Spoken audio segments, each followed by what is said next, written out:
Hello everybody, so this is a 2-year on video. So I have had now this watch for 2 years and I thought I would do a video on how it has matured, shall we say, in the time I've owned it. So let me take it off and I will show you what we are working with after wearing a Rolex for probably 50% of the time 2 years on. So scuffs, dings, people get a little bit butthurt, a little bit upset, shall we say, when their Rolex gets scratched or their watch. I mean, my personal opinion, you buy a watch to wear. It's not to go in a safe. It's not to go in a safety deposit box. You're going to wear it. These things are going to happen. So if we see you've got some scuffs on the bracelet, you've got some marks around the sides of the watch, little boo-boo there, and this, in my opinion, is to be expected wearing a Rolex or any premium watch. Any watch, doesn't even need to be a premium watch, any watch is going to get some battle scars, shall we say, some war wounds. And a lot of people will say, oh, it adds the character, it adds the story. Yeah, it does. It's your watch to own. You might want to pass it on to another family member in years to come, and this is how it will age. Now, I still have one little sticker left on the back, on the case back there, and I haven't taken that off just because I haven't wanted to, really. I'm sure I'll take it off when the sticker gets too bad, and I can see the nice shiny case back for the first time, but up until now I've never taken it off. So that is the kind of wear you're looking at after 2 years. Praise the Lord, I don't have any scuffs or scratches on the glass. Love that sound. So obviously, being the 50th anniversary model, this was something that I really wanted when I decided to buy a Rolex. I originally looked at the Deep Sea, and then the Sea Dweller sort of came into my field of view, shall we say. It's a touch smaller, a touch thinner, a bit more manageable day to day. I would say I've worn this watch over the last year about 50% of the time. This has been on my wrist. The year before that, probably only about 25 to 30% of the time.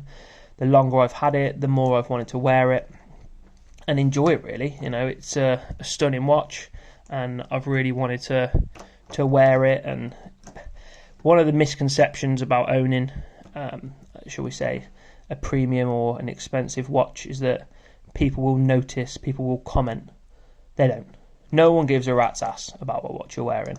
People ask you for the time, and that's about it. Nobody really notices that you're wearing a Rolex or an Omega or whatever it may be, unless they are into watches themselves, or they've looked at watches or whatever.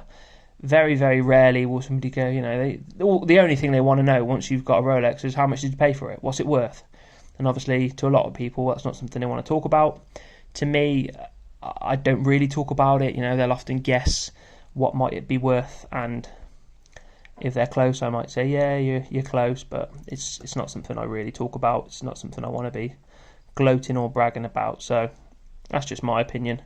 Living with a Rolex, that's one of the things. I wanted a Rolex, as I've said before, because I reduced my G-Shock collection, which was over 200 pieces, and I'm down to a dozen G-Shock pieces now. I've obviously got this, an Omega Speedmaster, a Longines Moonphase, and they're my three sort of main pieces, really. I've got a few other watches, a couple of Steinhardts, and I've also got a nice Dreyfus, vintage style Dreyfus, and then the few G-Shocks that are left. So that is 2 years wear on a G-Shock, on a Rolex. So it's not overly bad.